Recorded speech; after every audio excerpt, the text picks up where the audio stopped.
me see. Okay, that's me. And you, let's just see. Just in case. Yeah, perfect.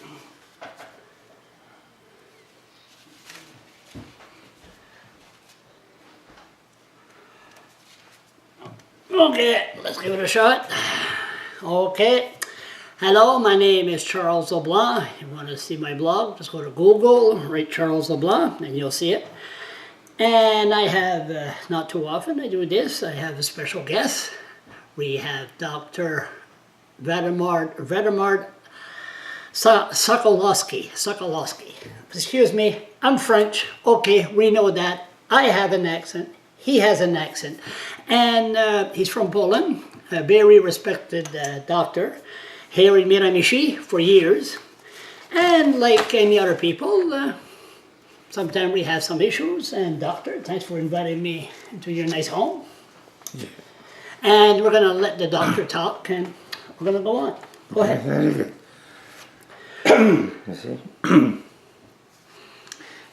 Charles, you are doing a great job, doing a blogger, doing actually as a social activist, and touching issues which are very sensitive, but very, very important to the New Brunswick situation, to the New Brunswick society, and especially to our place where we actually don't have a free press. We have one publishing house which is controlling everything, and we do not have this type of tabloids or any other small papers which can print a gossip. We don't have the Washington Post here. We don't have no reporters to investigate. Yes, to investigate. We just rely on this is our situation here in New Brunswick is far worse in the post-communist Poland, you know, because there is very many papers, private one. They just we don't shoot people here, but sometimes we just go a different way. Yeah, no, but this. So, make the story short, I have to cut to the chase. Yes, please do. And my topic is very unusual one, as we realize. I like to talk to you about doctors, medical doctors, murdering patients. Okay, we know the doctors are healers, and our doctor healers making at least 2,000, 300,000 a year. Now, this time I go in the hospital, am I going to be in trouble? You could be, but most of the time you are not. No, okay? We got it right. My doctor is a very good doctor. He's from Iran. Yeah. Iraq. Yeah. Go ahead. You see, the whole problem is that this is a very special profession, because physicians possess a unique opportunity to commit murder, both with their access to chemicals and their ability to sign death certificate. This is a statement done by the New England Journal of Medicine, which is very, very serious medical paper in the United States and in the world. See, privileges assigned to medical profession, such as access to client-patient intimate secrets and knowledge, and a right to use potentially lethal poisons of many kinds, and are a great asset for would-be physicians' assassins. It must be remembered that every medical act designed, invented, developed to help, to cure, to prevent could be turned deadly as a deadly weapon.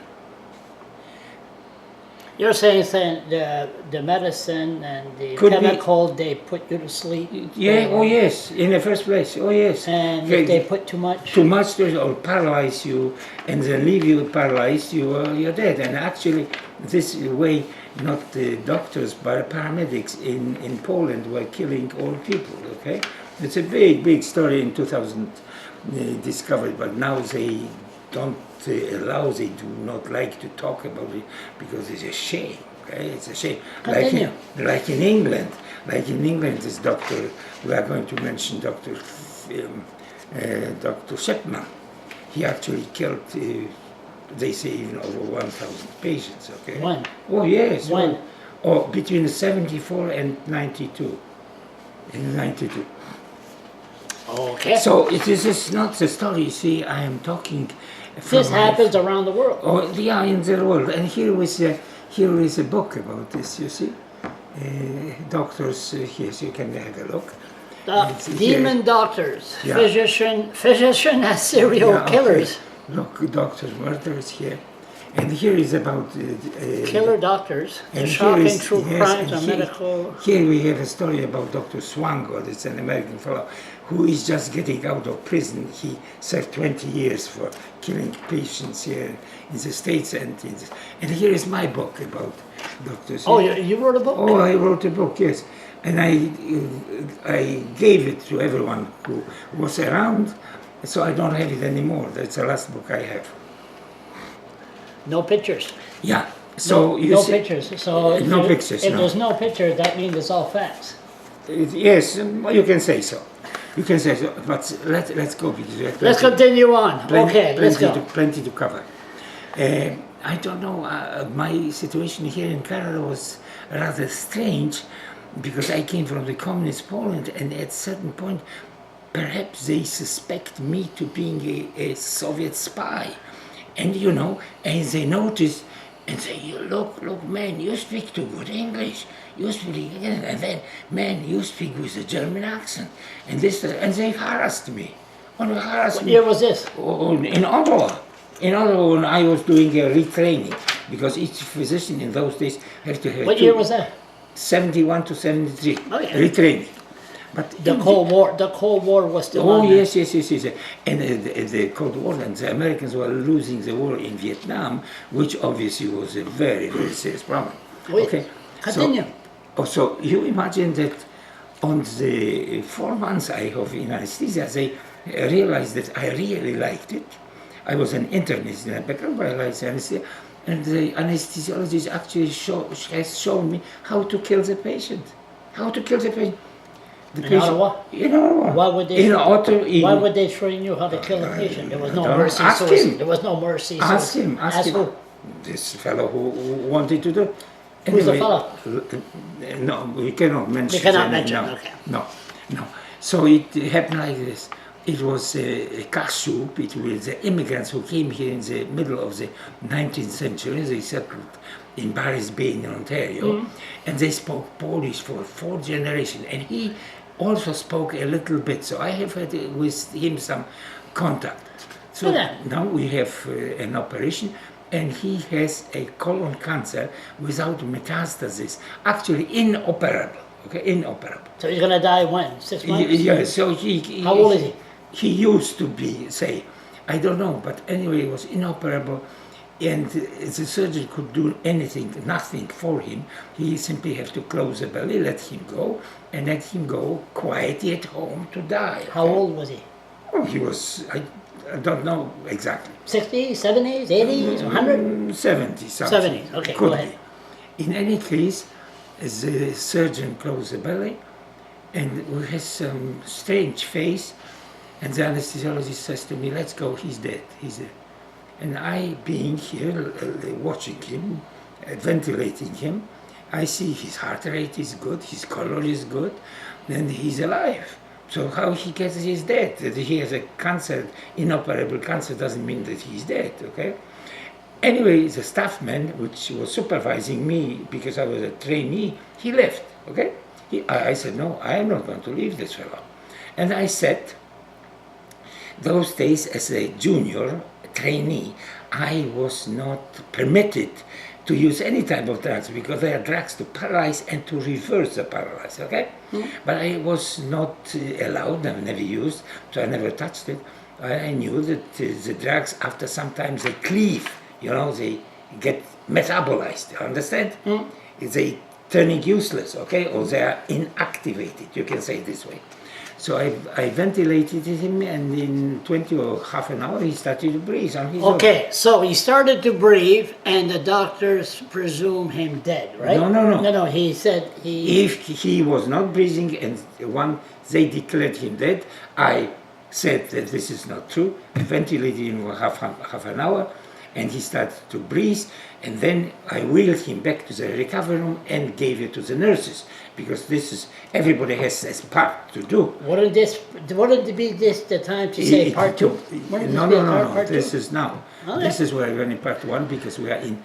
He's a director, not me. Okay, continue. We are in 72 in April of April of 72. Okay. Okay, so I am actually four months in anesthesiology. Okay. And so the patient. And I might add, the man is 88 years old, and he knows time is short, and that's the reason he wants to come out with a story, right? Yes. Okay, continue on. So you see, then I have already forgotten, but in summer, this very year summer, which was 72, our child, the oldest son, went to the scouting camp. The Polish community has a scouting camp, and we sent him for a few days. He was there, and we went, beautiful summer day in July. We went to Barry's Bay, Paris.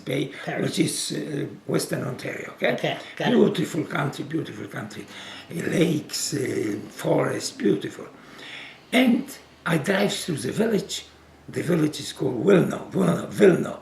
Okay? Wilno, yeah. I drive and I see on the porch, this fellow is sitting on the porch and playing with the grandchild. This fellow I remember from the surgery, so he was still alive. Excuse me, you don't drink? Of what? You don't drink alcohol? No. You don't smoke pot? No. You don't take prescription drugs? No, I so don't. You don't see things there? No. You don't see things, right? No. So this was last summer? No, that was 72. The summer after, a year after? Yes. Okay, sorry, I apologize. The story has some chronology. Okay. So 71 I came to Canada, 70 I started to retrain as a doctor. Yes. It was just less than a year me in Canada, and I being a doctor, a resident, has this type of experience. Okay? Okay, so when you saw the guy, the operation, and how long after you seen him? 5 months. 5 months, okay, here we go. 5 months after. No, 4 months. 4 months, okay. July, sorry I thought... February and July. I apologize, okay. I told you I had ADHD. And yeah. And now it's 2 years passing. I sit the exam, so-called LMCC, and I get an Ontario license, okay? I have an Ontario license, so I can practice medicine in Ontario. But meantime, the fellows from anesthesia, Department of Anesthesia, telling me, hey, Wlodzimierz, you should go somewhere to the small place where they need anesthesiologists. They desperately need anesthesiologists. Oh, family physician, you can go here and there, anywhere, but this is a place you should go. You're right. Now, so I have my exam passed. I know that I'm going to get a license, so I advertise myself. Here I am. I'm going to have a license in it, and I'm looking for a place to go. Can we go to part 2? No, we're not going to. Because this is very interesting. Because there, okay, you're going to get, I presume you're going to land here in New Brunswick? Yes. And this is good for me. Part 2. Part 2, we're just going to continue on. Then the person didn't fall asleep, the person is very interested, and they'll go to part 2. No, because we have to keep chronology. That's yours, that's mine. So We have to chronology. This is where you have a dispute between directors. That's what they do behind closed door. 1 second, we're just stopping here, 1 second. No, it's good, it's good, it's good. Okay, but I'm going to no, my story. Yeah, of course, hold on. So now Okay, I'm this is having... this is part 2 of the Dr. Dr. Sokolowski. Yes. Sokolowski. And I am having the... You applied for a job. No, I don't have to apply for a job because there was such a terrible shortage of doctors.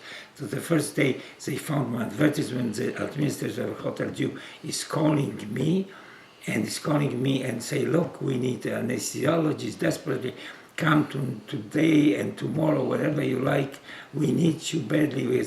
And I say, just a moment, I have to finish my studies here, but I still came to have a look, and you will see how I present myself. Yeah. Whatever. How old were you then, 1971? How old were you? 40. 40 years old. Yeah. And kids, how many kids you had then? 40 years. How many kids you had two, then? two. Two kids? Yeah, two and your wife was from Poland? Yes, yes. So Poland, so you're Yes, both yes. happy family looking for a new life, right? Yes. In Canada. Yes, exactly. Continue on. Very good. So now we are here. In August I came here and they, oh doctor, how badly we need you today, tomorrow. You can work how much you like, you can make a good money, blah, blah, blah, blah, blah. It's everything this. So I said, okay, I'm coming by the end of October. End of October I have arrived and... Arrive where? To Chatham. Chatham. Did Frank McKenna greet you? No. This is 70. I This know, is I know. 73. Actually, this very year Frank McKenna was here. See? I'm being foolish. Frank McKenna was here. But Chatham, 1972? Three. I came to this place, in the very place, the same year Frank McKenna came. Could you breathe when you come here with a No, lot of no, lumber no, no. mills? Lots I of met him. mills? I Lots met- of lumber mills here in I met, 1973. yeah. No, he was a big thing because he was a base. Okay. Oh yeah, that's right. Oh, the biggest employer. Yeah, Was that's the right. base. The base. And all the mills going. Okay? Yeah. And the population was around 20,000 more than we are now. Oh yes, oh yes, That yes, many? yes. So you thought you could start a life here? Yes, yes. And you're all happy? Just a moment. And what happened? So now I am here in Chatham. in Chatham, right? And the first day, second day, third day, they don't give me any work. And I came penniless. Now, how many immigrants there were there here in And, 1972? Not that I many, I came, bet. I came penniless, so I was Yeah. anxious to work to make some money. Bring the money, okay? yeah. To earn some money. Yeah. And I see that some gentlemen and anesthesiologists from Miramichi, old Miramichi Hospital is coming to help here, but I am not allowed. What happened? I had just 10 months training, formal training in anesthesiology, so they assumed that I am unable to function alone. Okay? That I am incompetent. Incompetent. They assume that I am incompetent. I don't know how they assess me or how they set it in Ottawa, but here they found me to be unable to function on myself, and they were most anxious to give me any type of work because they knew that I am going to hurt the patient. Okay? You're going to hurt the patients. Oh, sure, because if you are incompetent, you hurt the patient. If you're incompetent, why would they send you here? That's the point. That's the whole point. And here is a point which you are coming to the notion of terrorism. Okay? Now, would you, running a restaurant, hire a cook who is incompetent, who can't do nothing, or a cook who is spreading poison or doing some bad thing? You're asking me to choose between a good restaurant No. or between You are not McDonald's and a good restaurant. Almost the same thing, poison. I know what you mean. Go ahead. You are not going to hire in your own business somebody incompetent. No. Now, being a principal in the school, you are not going to hire a teacher about whom you have heard that he is a pedophile. No. Okay? No, of course. So you are not going to do it. No. So why the hospital is hiring or bringing in a doctor, they know he's incompetent. And he, being incompetent, is going to hurt patients. So one question. You are, as a running the hospital, you are responsible. And here is the whole problem. They knew that I am incompetent, and they brought me to the hospital. And they knew that I am going to hurt the patient. So they exposed the patient to be hurt. Yeah. You One question. understand? Who suggested you come here? The administrator. The administrator. Yes. So do we have a name? No. How come? No, because names in Latin you say nomina sunt odiosa. It means you don't spell the name in the situation where it is not necessary. Everything what we are talking here, Charles, is legal, okay? It is recorded. It could be turned against me, so I cannot go for troubles.